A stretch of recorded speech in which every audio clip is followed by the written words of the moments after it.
America, we have come so far, but there's so much more to do. I have a dream today. We do not want our freedom gradually, but we want to be free now.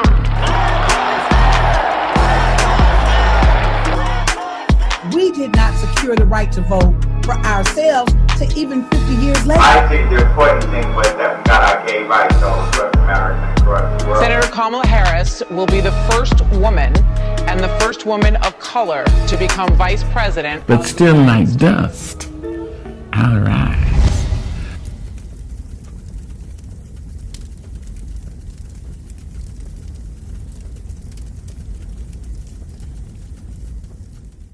Hello and welcome to the second episode of Freeish, Season 2, a podcast in which we have tough conversations about race in our college, our community, and our country at large.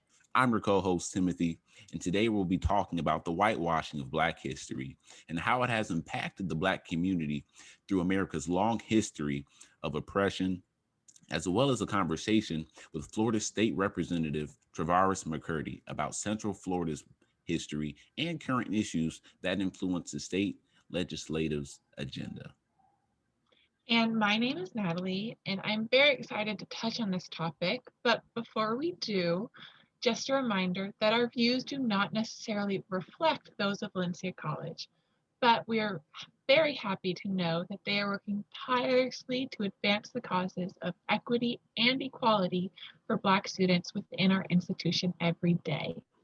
That said, let's begin. Let's go to our conversation with State Representative Travares McCurdy, which we recorded a few weeks ago. Welcome and hello to our latest episode of Freeish. Today we are interviewing Travares McCurdy, who is a member of the Florida House of Representatives, and he represents District 46, which includes West Orlando. So if you go to Valencia West, that includes you. Today, we'll be discussing issues and initiatives surrounding education, minimum wage, policing, and criminal justice reform. These three things tie into each other within the cycle of oppression while being Black here in America. So to give you our very first question, Representative McCurdy, why don't you tell us a little bit more about yourself? All right, well, thanks for having me. A little about me, I'm just a little kid from Carver Shores in West Orlando, and District 46, the district that I have the pleasure and privilege to serve. Went to Orange Center High School, and in the third grade, one of my teachers, Miss Johnny Mickle, my third grade teacher, she really reared me and taught me a lot about myself, about our people, and she really nurtured me as a teacher. And when I went on to the fourth grade, my teacher, Miss McCormick, gave me an award as the most likely to succeed as a leader in government. And here I am, 36 years old, as a member of the Florida House of Representatives.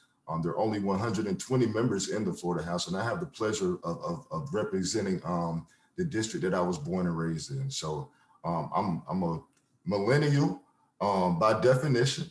You can check that, I do make the cutoff. I was born in 1984, and I'm just a bold, and I consider myself progressive.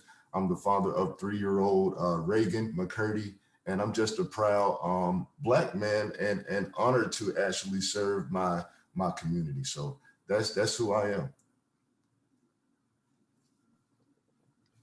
Very cool. It's very interesting. We'll move on to a few more questions, and we're going to start out with education. So there are some discrepancies in access to schools with quality education and safety. After the Brown versus Education was enacted in 1954, Orange County didn't integrate until 1962. It took until 1970 for 11 schools to be integrated. And many schools that service Black children originally were closed and displaced outside of their community. So we were wondering, how do you believe this impact has continued to affect the educational system? If you're running any race, if you're not starting from the same point, you're going to always be behind. And I believe that's an accurate depiction of the educational system. I serve on 4 committees. I've been appointed to 4 committees. 3 of the 4 committees all surround education: early elementary education, education and employment, and higher education, which is important to the folks who are listening and to you two who are actually students of higher education in the state of Florida. So how has it impacted public schools, back to your original question though, and how does it continue? I gave you the analogy, if you're not starting from the same point, you're gonna always be behind. And you see on one side of town, for example, where students may have access to a totally virtual experience inside the classroom. When I say that, they have access to tablets, computers, and everything is digitized in their classroom, right? On the across the tracks, they're still using books that were donated from the old school who got upgraded technology. So you're not using, or you're not being exposed and having access to the same resources. You don't have a fair, it's not going to be a fair, and you're going to actually see those inequities. Unfortunately, we see during this pandemic, we see those inequities, even louder. You see them, the light is shining upon them right now. So when you talk about when students were forced to go to virtual learning during the global pandemic, a lot of homes didn't have access to internet. That's just not a common thing, especially in the district that I serve. If you were 2 districts over, that, that's not necessarily the case.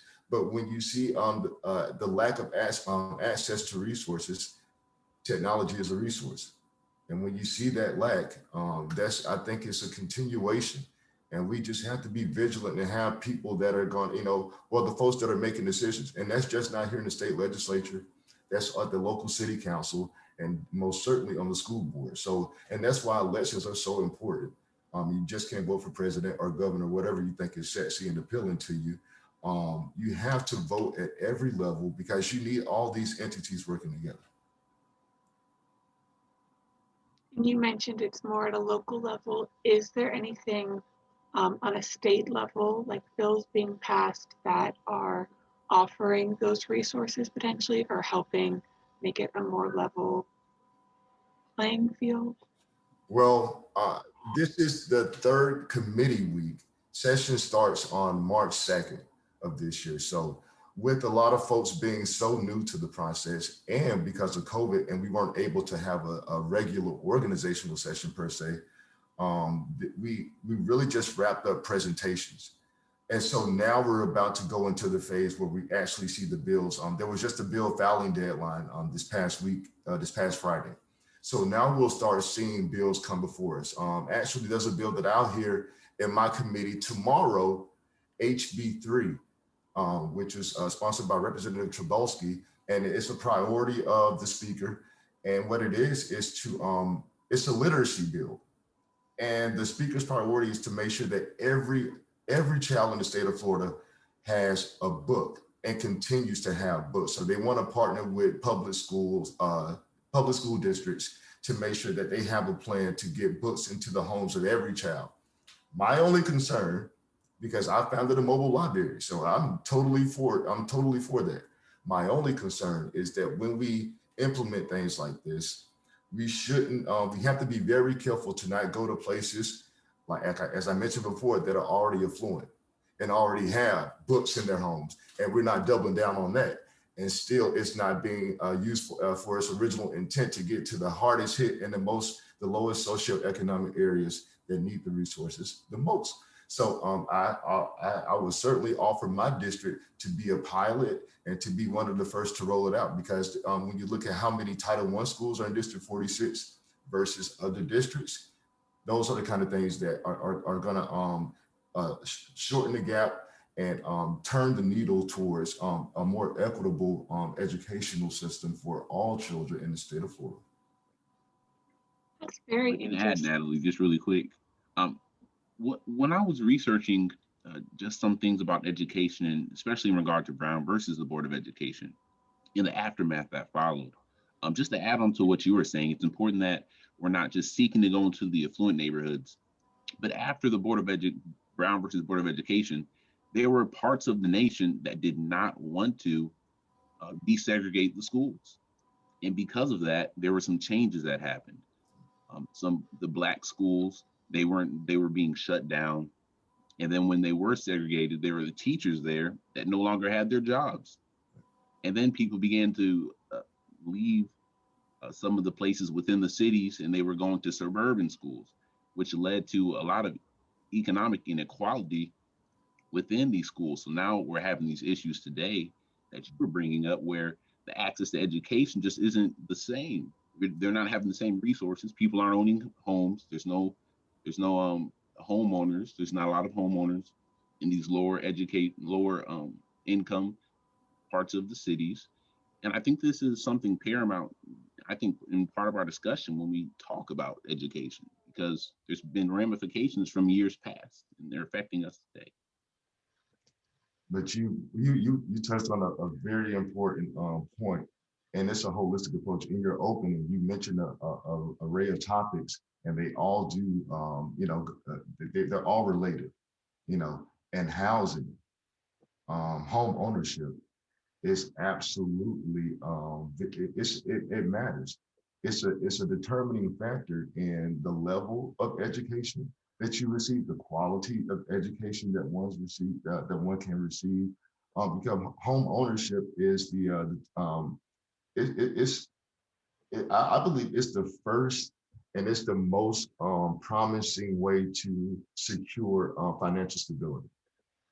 Home ownership, and in the Black community specifically, you just don't see a lot of homeowners. But that's for a number of issues too, when you talk about lending practices and all that kind of stuff. But here in Tallahassee, there is a housing fund called the Sadowsky Housing Trust Fund. And what has historically happened over the past 10 to 15 years, up until a year or two ago, that housing trust fund was being swept by the governor and the legislature to be used for other projects.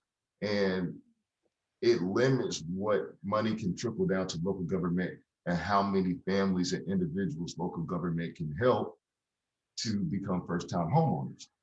So it's all tied. I tell people, like, government it's involved in every aspect of your life, and then it's back to being a participant in the process. I'm always happy to talk to what I consider young. I don't consider myself old, but people that are in college, like yourself, right? I love because you all are you're so innovative, one, and with social media and technology, you're so savvy. But then the other thing about you all too, you love to protest. You love to protest. You love the hashtag. You love to boycott. You love to cancel people. Hey, but the protests, and I try to tell people that one thing that outlasts protests, you can protest for 6 months. The George Floyd unrest, it lasted for a long time. But one thing that outlasts protests is policy. Policy will outlast all of us. There are laws that are, that are on the books that have been here for too long, for 50, 75, 100 years. And there'll be laws that we make today that are on the books for that longer or longer. So it's really important who we allow to make the laws that we all have to abide by. Very interesting. I already feel like I'm learning a lot, and I love being a part of this conversation. We are going to move on to safety school systems. So a few weeks ago, OCPS and the Orange County Sheriff's Department were unveiling the Junior Reserve Law Enforcement Program, but at the same time as their counterparts in Osceola County were dealing with the fallout from a white police officer body slamming a young Black girl in school. How can these two things be happening at the same time? And what is the state legislature doing to ensure Black students feel safer in Central Florida schools? That was a terrible incident. But what the legislature should be doing is, first, not filing bills like HB1 to silence people who are using their First Amendment rights. But when you talk about protecting our children, we have to make sure that we are doing proper background checks on folks who we're allowed to be school resource officers. And another thing, I found a bill actually for this session because I feel like we shouldn't militarize our local law enforcement agents either, and especially when they're just they're sworn to protect and serve civilians. So while we having militarized style, they have combat material. So I found the law enforcement equipment bill. So if you have these types of possessions, not missiles, grenades, tanks, tear gas, if you have those kind of things in your possession, one, we need an inventory of what you have, and two, we need justification of why you need it. So that was one of the bills that I filed in order to make sure that we're just holding them accountable. And I also want to make sure that we have proper qualifications for law enforcement officers too, so that they're not able to transfer when they're either reprimanded or fired from one agency and transfer to another county and still be hired. So we need to make sure that we have a database of these bad actors and when they do stuff like that. So and those individuals should certainly not be allowed to be school resource officers or around children. If you can't refuse a situation with the child, I can only imagine what you act like on the street with an adult. So you can see where, you know, if they're like this on a school campus, can you imagine that same guy being involved in a traffic stop? And you see how individuals end up shot, murdered, killed, and etc. So we really have to make sure that training is codified into law for all 67 counties in Florida, because you have one agency in one county, one rural county, that'll have their own set of qualifications, but we need to have a statewide set and qualification and standard of training for all law enforcement officers. Do you think that the junior reserve law enforcement program in these schools will help with that? I read one article that mentioned that the purpose is to bring children and officers together so that everyone can learn that we are on the same team. Do you think that's gonna come to pass with this new program? Well, I was in elementary school, I was a junior fire marshal. And the firemen used to come out, we used to go walk around the school. I had my shirt, and we used to check the smoke detectors. And I just believe you need to expose children to, you know, different professions, and they need to see police officers in a positive light, opposed to just always being in their neighborhoods, locking somebody up or, you know, pulling somebody over. So I don't think it's a bad thing. I absolutely support it. But we have to make sure that those guys and those women who are going into our schools are you know, the good apples, you know, like another term. So that matters. I believe like exposure to different career fields. You can never have enough of that for our children. So, and they need to build that relationship early.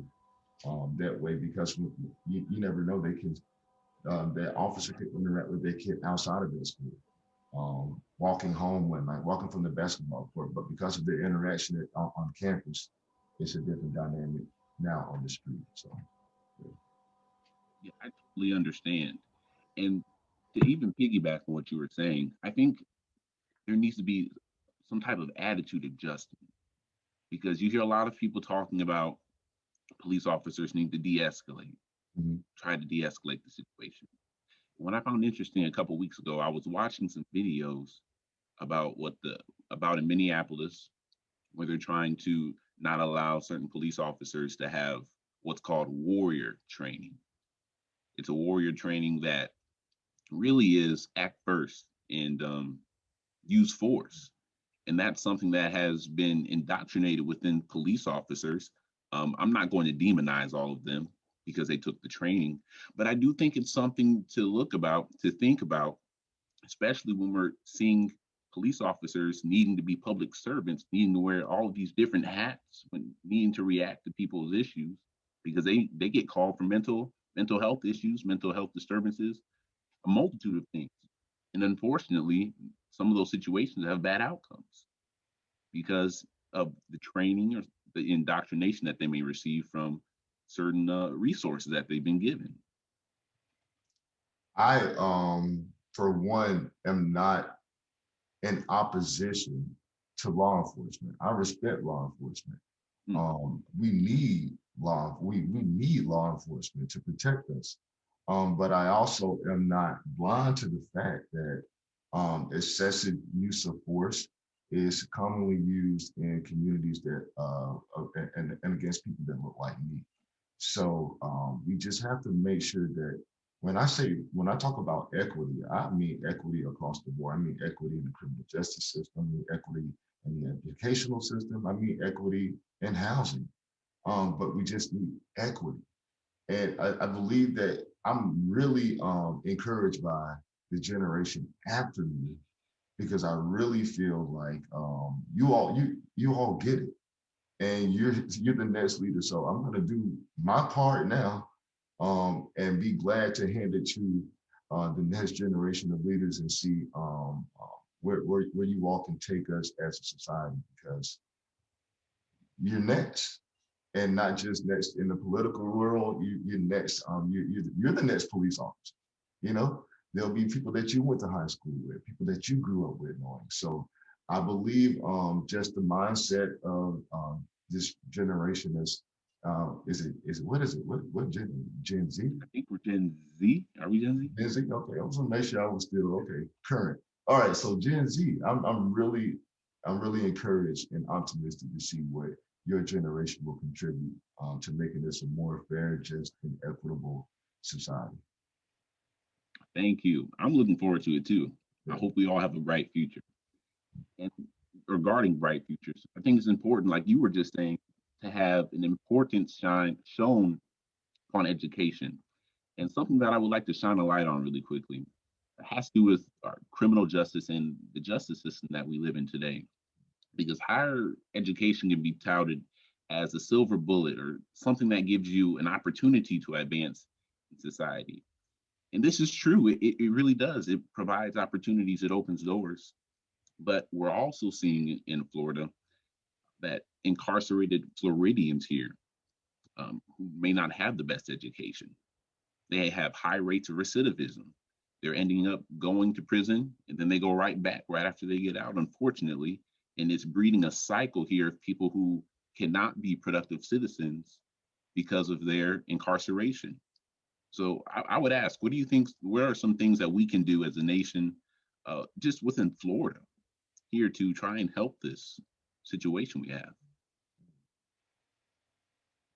I know maybe it's not even that long ago. I know maybe back in 2016, the University of Central Florida, they have the Florida Prison Education Project that they started. Yeah. And that is a unique program. And I believe that UCF is a stellar university, and it's the feeder, Valencia is the feeder school to UCF, right? So these great minds are starting. It's folks from Valencia, West, Osceola, East. You know, it's folks that that you know. So the Florida Prison Education Project is something that should be just replicated throughout the state. And I mean, we need public and private partnerships. So wherever we have universities or wherever we have state prisons, there has to be a way. But what COVID taught us too is you don't even have to be face-to-face anymore. It's a virtual learning experience now. But it's also good. It'll just be good all around for the state to get folks educated, because if you're educated, you get a better job. If you have a better job, you're likely to have medical benefits. If you have medical benefits, one, you're not on unemployment, and you don't need the assistance of the state for medical benefits. So you're taking a financial burden off of the state while you're in state prison, because when you come out, you'll be, you're prepared to enter the workforce and to be self-sufficient. I totally agree. And something interesting that I was looking at when I was looking at the Department of Corrections within Florida here, there's a difference between us seeking to punish and seeking to, I guess, try and reform. I guess you can say even try to re-educate, but that sounds kind of scary when you say that, re-education centers, but I honestly think that's something that we need, because we're seeing these people who have lower educations, and it all goes back to what we were originally talking about with people living in neighborhoods and needing the assistance that the state can give in us in our local communities. We're seeing these people continue to cycle in and out of prison. And something that I would like to point out was that some of these programs that they have for rehabilitation within the colleges, not colleges, but the prisons, they're not always, I believe it's 3 to 5 years before your release, you can engage in some of these courses. Right.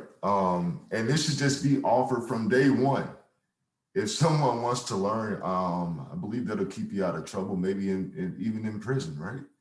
Even when you're locked up, and it keeps someone's mind just, continuing to expand and to expound upon new things. But there's work to do. Again, I told you, it's technically in its infancy, but I'm happy that it was modeled and piloted in my backyard at UCF. So I'm happy to see schools like Florida State, UF, even our HBCUs, because we know the population of the prisoners in the state of Florida are largely African American. So you need people that you identify with too, to come into the fold. But it's going to just, I think, a public and private partnership. I serve on the Education and Employment Committee. And I believe, well, those are two things that we need to make sure people are equipped with before they're released. And 3 to 5 years, a traditional bachelor's degree is 4 years. And that's someone who is fresh, who's out here and not getting into any trouble, having, probably received. But look, you shouldn't put people on any timeline to learn. They should have the opportunity, the right to sign up for courses, and that'll be something that I fight for. So I hope that y'all keep the fire on me and my colleagues to make sure, like, hey, this is good, but man, it can definitely be better.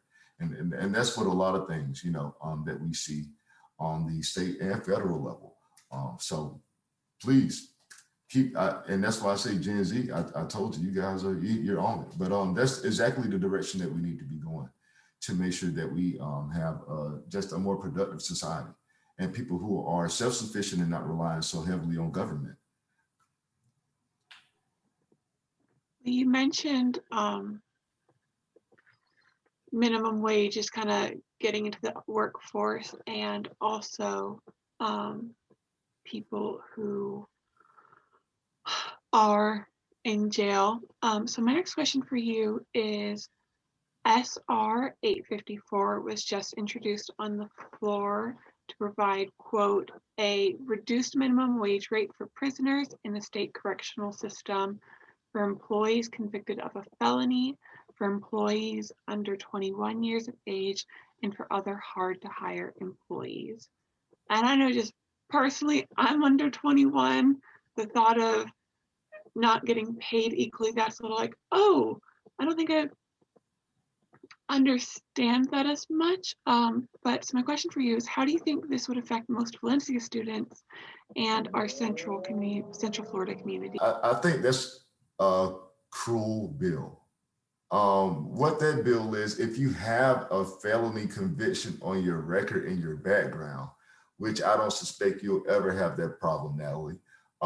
Listen, you shouldn't be, you've already served your time, obviously, if you're out and you're working. So you shouldn't be chastised for your past. You paid your debt, and that's just something, because I don't know the basis of it. If it ever comes in front of me in one of my committees, I'm going to vote the loudest no I've ever. I haven't voted much yet because I'm still, but I can't wait to vote no on something like that, because it's just not fair. And my theme all day has been equity. And that's just not, that is disenfranchising people who have already, who are not starting from the same place in this race. And we're yet throwing things in their way to keep them out of being productive people. And everybody has dreams, goals, and everybody makes mistakes. Everybody does getting caught, so yeah, nobody's perfect. And I just believe that's a cruel bill. I agree. And especially when I look at some motivations behind it, I really just see that it's more punishment. It's not looking to incite change.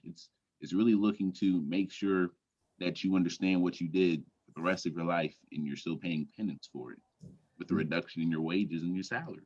And may I say this, if you're a really compassionate person, we've never been in the global pandemic in our lifetime. So folks who have felony convictions on their records, they are limited to where they can live because they always have to check that box. They're limited to where they can work because they always have to answer that question. So when you think about a year ago, almost in March of 2020, when COVID shut down the state of Florida, who do you think the first people that were working were the first ones to lose their job? It's probably those people who were making, minimum wage, right? They weren't attorneys or doctors who, can work from home. You can't be a server at TGI Fridays from home. You just can't do it. So if they were the first people to, one, lose their jobs, unemployment was a disaster here in Florida. Why would we even now think about making it tougher for them to make an honest living wage? It's almost like you want to force people to go back and do whatever got them in trouble in the first place. It just doesn't make any sense. And that's why I say it's a cruel bill. It seems like if we're already putting people in jail for this amount of time, they shouldn't be continually punished once they come out. It's just they always have the target. It's like they're always walking with a target on their head. Like, oh my goodness, these people are going back to Tallahassee. What are they going to do to try to make my life tougher now? I have one more question for you, and then Tim will do the last question. But my question for you is, first off, it's no question that Florida government is and has been controlled by Republicans for a long time. If your party had control of all branches of government tomorrow, what would be the first thing you would do? What's the most important thing that Floridians in your district need right now? Expand Medicaid. Expand Medicaid. Because you know what? You can have all these things. You can have a whole list of things that you want to do, but if you're not healthy to live to see any of it through, it's all null and void. So health disparities, especially in the Black community, that would be the first thing I would do, would be to accept federal dollars, because one, it's our tax dollars that we send up to DC that we just haven't drawn down because our governor won't accept, the funding from DC. So I would expand Medicaid.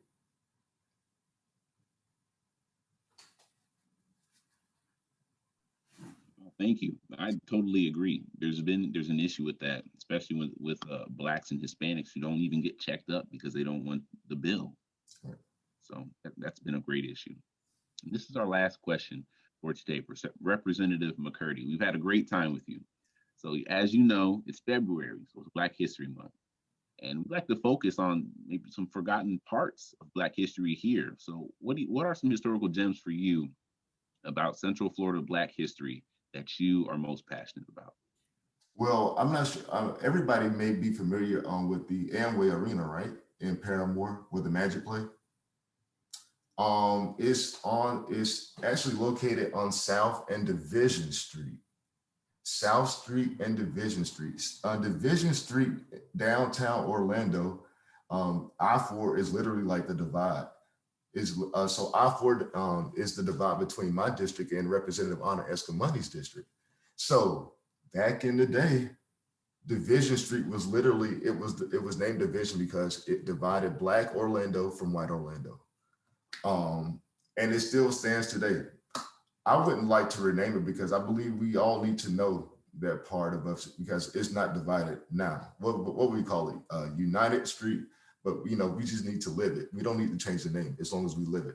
And then the Ocoee massacre, which has got a lot of notoriety lately with July Perry and how he was lynched trying to just simply vote. And so the city of Ocoee now, they've elected their first 2 African-American city commissioners in the city of Ocoee within the last 10 years.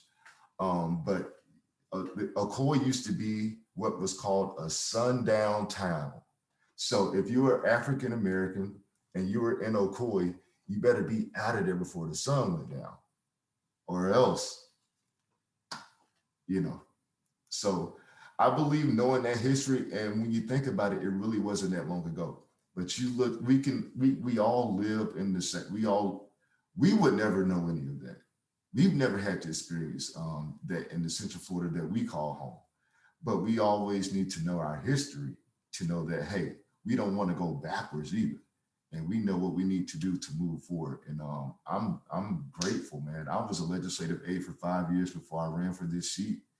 And I have 2 staff people who are brand new to the process, like I was when I came into the process, because I believe it's all about exposure, and you never know what you'll see that'll entice you to do or be the next change maker that we want to see, that we need in our community. So, man, I thoroughly enjoyed talking to both you, Natalie, and Tim this morning. Like, this was it was a delight. It was a pleasure. So I feel a little freeish, today after talking to y'all.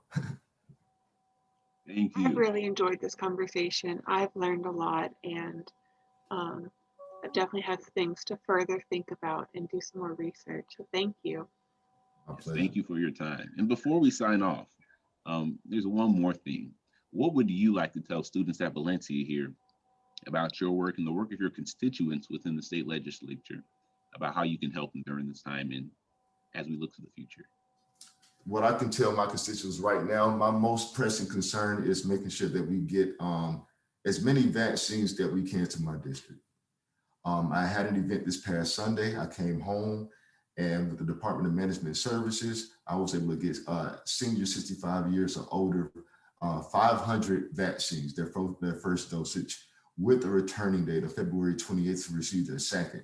So we need to make sure we get that. We need to make sure we get that community squared away so we can open it up to our teachers, to our schools, and to our other essential, first of all, the entire population, because, and in the meantime, because I know y'all like to get lit, and I know the Super Bowl and all this stuff is coming up and everything is happening. So wear your mask, please. Stay safe, social distancing, wash your hands, and just follow the guidelines, y'all, because we'll get through this if we all play our part. So just do what you have to do, play your role, and tell somebody else.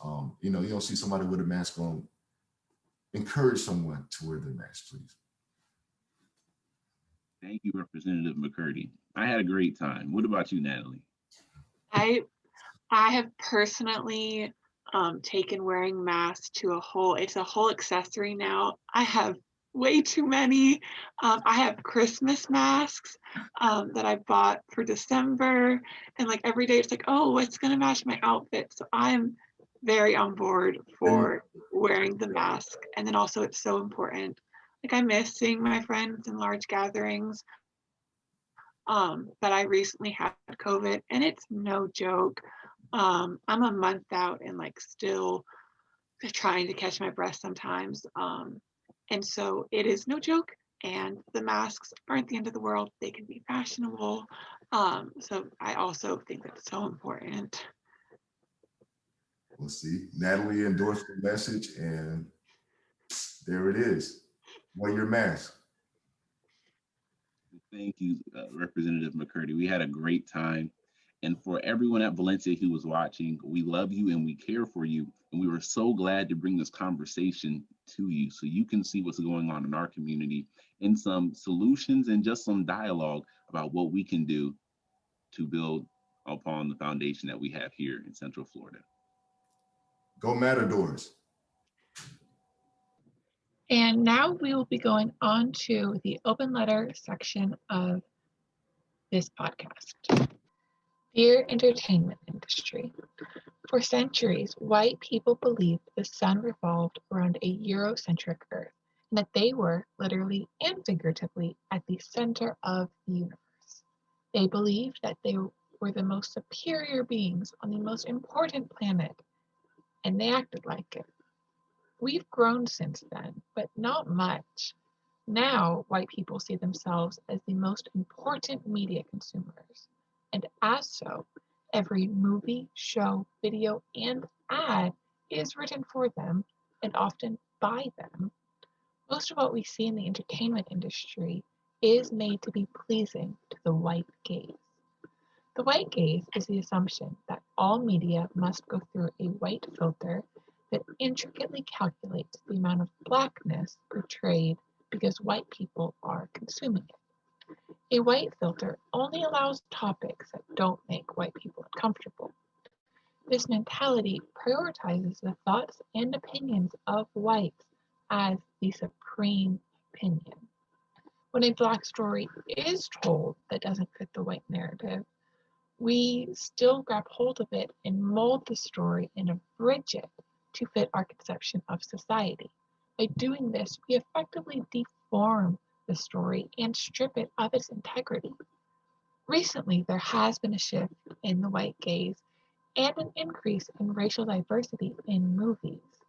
But even these are filtered to please the white eye. Movies that claim to break out of the mold of whiteness are still falling short because they're coming from a white perspective and targeted to white people. Within these movies, most portrayals of Black people are as supporting characters that support the idea of white saviorism. That goes to show that just because a cast is more diverse on a sheet of paper and allows the predominantly white entertainment industry to pat themselves on the back, this representation doesn't mean the story is more inclusive. Our society has suppressed Black voices and stories for so long that when their stories are actually heard, it appears to be new information, when in reality, these stories happen every day to people who are simply different from us. For example, as a white woman, I will never be able to fully understand the experience of a Black woman, because even if we are both women, we have not faced the same hardships due to our racial difference. It doesn't matter if we're the same age, have the same interests, and even face some similar challenges due to our gender.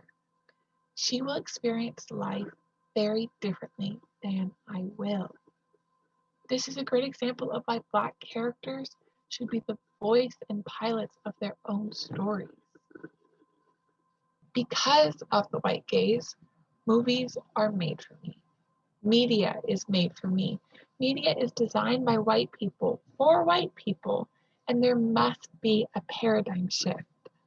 The same way humanity now looks back at our ridiculous conversation about whether the sun revolved around the earth, we need to move past our current white-centric entertainment industry and replace it with one in which Black stories are accurate, all-encompassing, and human. This includes telling stories that aren't centered around the hardships of the Black protagonist, but instead look to highlight their contribution to the world. Sincerely, a white girl who is tired of only hearing white voices. Wow, that was powerful, Natalie. Thank you for those words that you gave. What I really liked that you had to say was your closing statement, a white girl who is tired of only hearing white voices. And me growing up in a predominantly white area, I grew up in Iowa. I'm not originally from Florida. So being around a lot of white people has been my worldview for many years. And something that really stuck out to me during that time was my education and what stood out as I was being educated, particularly in history class.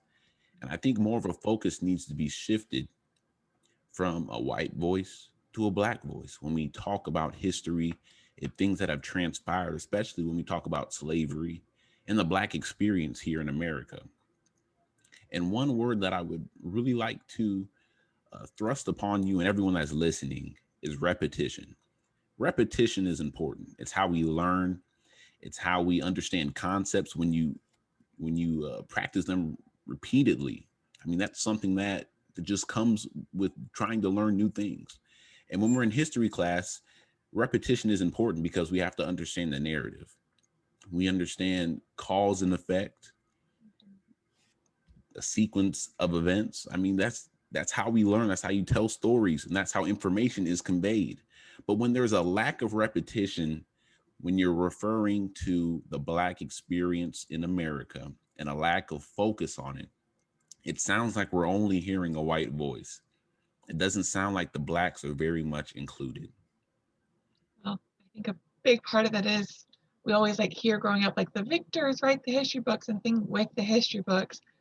I do think we're told things repetitively, but those things that we're being told are false and are just so from the white perspective. Like, I don't know how many times I've been told or read in history books that the Civil War wasn't about slavery, but it was about states' rights. And it's like, no, that's not right. But at a certain point, you hear that in elementary school, you hear that in middle school, you hear that in high school. Hopefully by college, you stop hearing it. But it's so false repetition is so engraved in our education system that it's hard. It's good that you point that out. That's awesome. It's something that I'll respond with is the 1619 Project. I was really surprised to hear about this when I was reading about it. It's actually a curriculum that was created by the New York Times by one of the journalists there, and she interviewed, it's a Black woman who interviewed many historians and many different people so that she could create Black history for the classrooms. It really goes from 1619 rather than 1776, because 1619 is when Black slaves were first introduced into not yet America, but soon to be America in Jamestown, a colony, if you know about those. And I really thought it was interesting. And there's a lot of people that are against it. And I'm not trying to alienate any people. If you're listening and you're a Republican, I'm not alienating you. That's not my purpose in bringing this up. But there has been a lot of pushback from those who are in the Republican circles with congressmen and women and states that normally identify as Republicans, such as Iowa. They fought against allowing for the implementation of the 1619 Project within the classrooms. And a statement that was given was, it's racially divisive and a revisionist account of history that threatens the integrity of the Union by denying the true principles of which it was founded. The Iowa bill expands its threat to it expands its threat to school funding by suggesting any teaching with any similarity developed curriculum could face repercussions. So I'll explain what I was reading there. Iowa has a bill to shoot down the 1619 Project because they feel it is very divisive. It's very divisive with the language that is used and with the narrative that's drawn, with the Blacks being at the forefront of society, not necessarily at the forefront of spearheading things, but them being the workers and mistreated all throughout the creation of this democratic society we live in now. That's really interesting that point would get brought up, because history books now are so specific and particular about how they paint the Civil War, Civil Rights Movement. I recently was going back through my history textbook, like the history textbook I grew up reading, and the way that it phrases and what it focuses on, and it shifts all the like the white people weren't to blame for Black people not having rights. So like if during protests and stuff, if there was violence, it excused white people. It said, oh, I have a quote written down here, but the violence caused by Black Americans caused white Americans to become increasingly suspicious of rather than sympathetic to civil rights movements. So it's victim blaming. And that is actual history textbooks that so many people are reading. And so for them not to be opposed to that, which is so entirely, they picked those words specifically.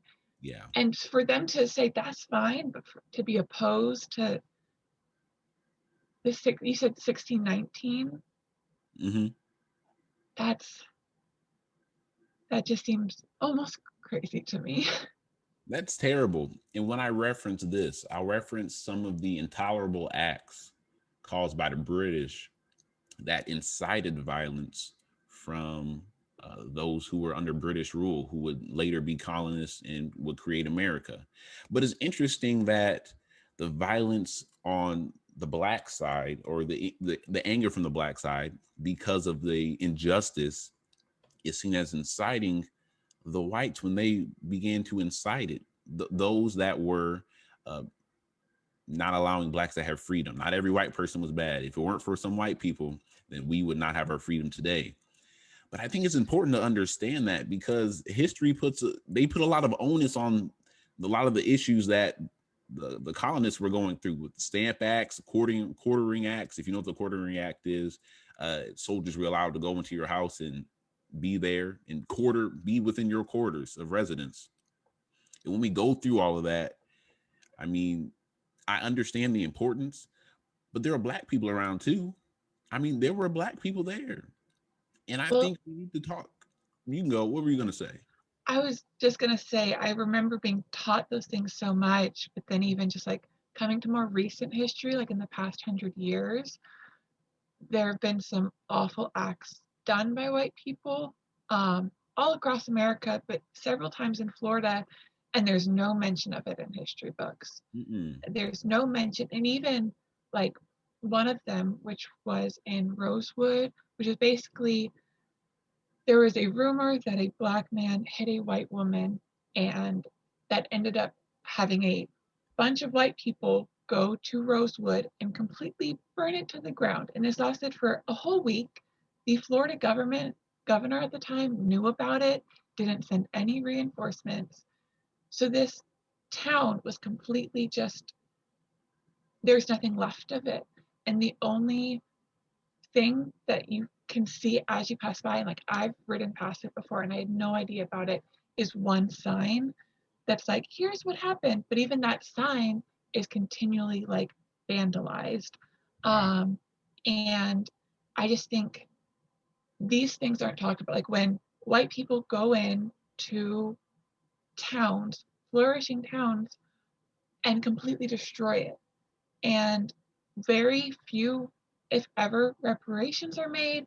And it's not like Black Americans can even go back, because if they decide like, oh, I want to try to rebuild my life, the white people literally would just come back and threaten them, throw explosives. All over again.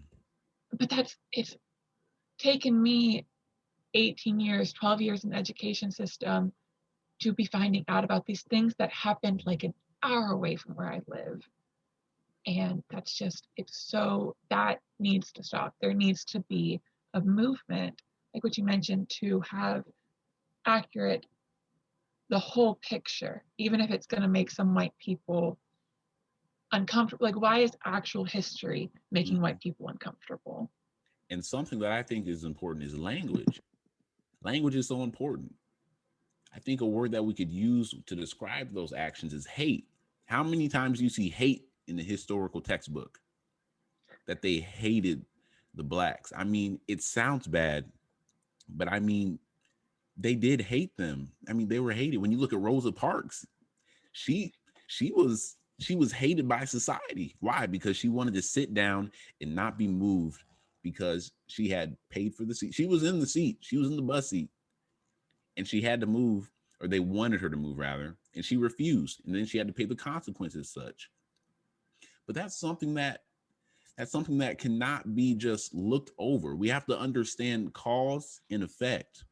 We have to really understand that there's hate behind each and every one of these actions that were perpetrated against Blacks. And when you even look at before Rosa Parks, I mean, Rosa Parks is an easy story. Everyone knows about Rosa Parks.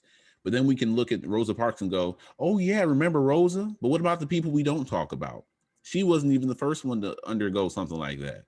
There's a woman named Claudette Colvin. She underwent the exact same thing, but she was younger and she had some things going on in her life. She wasn't seen as as great of a figure to be paraded around as someone who had been a victim of injustice because she was young and she had gotten pregnant. She wasn't married, you know. But that's something that we have to look at. You can't just look at Rosa Parks and go, oh, look at Rosa, she got mistreated, but then ignore all of the other people. Claudette Colvin needs to have her story told, as well as many other people who've been on buses and been mistreated, been in society and been mistreated just because of their skin color. And you mentioned hate, which is such a bit, but it's hate from white people, and so that hate's not going to stop. Like, it is not anyone else's responsibility except our own to stop the hatred. Like, that is on us. It is not someone else's responsibility to teach us, or like, that's on us. And you also mentioned people that came before Rosa Parks, and you mentioned that she was young, which is something that still affects modern times. There's an idea that adultification, which is treating children like adults, but that directly targets Black children. So I don't know if you've read the book Just Mercy. It focuses primarily on the death penalty and how the death penalty targets Black Americans, which is a whole other conversation. But there's a chapter that goes into children who are tried as adults. And this blew my mind because I just recently turned 18. But before I turned 18, I couldn't go to a doctor's appointment by myself. I can't vote. Society does not deem me as mature or responsible enough to do this stuff.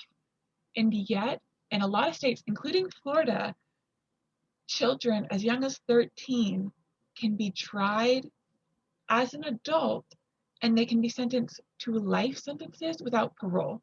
So that is, this person who society does not deem as mature enough is now sentenced their entire life. These aren't even like violent acts. And it's just and then a lot of times lawyers in these situations who have these children's cases, they aren't getting paid much, so they're not going to push this kid. There's been several instances where the lawyers recommend the kid to plead guilty, which is just a direct go to jail for the rest of your life. And that's another form that this hatred has taken against Black children. And it hurts to see that and to see it still going on, which is just another example of the hatred has to stop, but the hatred, we have to be thinking about this and realizing white people have made mistakes, and that's okay. We just need to start moving past it I think the most important thing, I'll interject really quickly, is to acknowledge mistakes. Acknowledge mistakes are made, because that's what makes a lot of people irritated. There has to be an acknowledgement of wrongdoing, and later there needs to be a commitment towards it. And the issue is that a lot of the hate has seeped into the system. So whether the people hate or not, that may not even be the issue. But because the hateful principles have been put in place upon a foundation, now you'll have a hateful output, And even when we look at Trayvon Martin, when we look at those things, he got killed. He was murdered. He was a young boy, not a man. He was not a man. He was a boy. being followed. He fought his pursuer, was murdered and killed, and then the man got off for it. A young black man died. And it's really ridiculous because these young black boys should not be treated like they're black men, because they're not. I just turned 19. Really, I'm a teenager, but the law says I'm an adult. Don't tell my parents that. They'll make me start paying some rent. But I'm not really, we're not all the way competent within our minds. Our brains don't even complete development until a little bit into our 20s. But when we look at how the blacks are being treated as if they're grown men and paying the consequences as such, I mean, it's really ridiculous because the white people are not being treated in this manner. Doing my research about the Ocoee massacre, also like Black Wall Street in Tulsa, and then Rosewood, a common theme is some white woman reported that a black man had sexually assaulted her, which is awful. Anytime a woman said, like, that's not good at all. I'm not defending that. Mm-hmm. But the flip side of that is, like, just recently, a few years ago, a white college student sexually assaulted a white girl. And no one was rioting against that. There were literally people defending him and saying, oh, you can't take him to court. You can't try him and put him. He has this bright future in front of him. You can't do this. Mm-hmm. Even though he was legally an adult. And so he's been treated like he was treated with all this respect and kindness, and think of his future. But these legally children are not getting it just because they're not white, which is that we need to acknowledge that and start thinking of ways to make sure that stops happening. Yeah, what about the black boys' future? Trayvon Martin had a future. Emmett Till had a future. And they did nothing.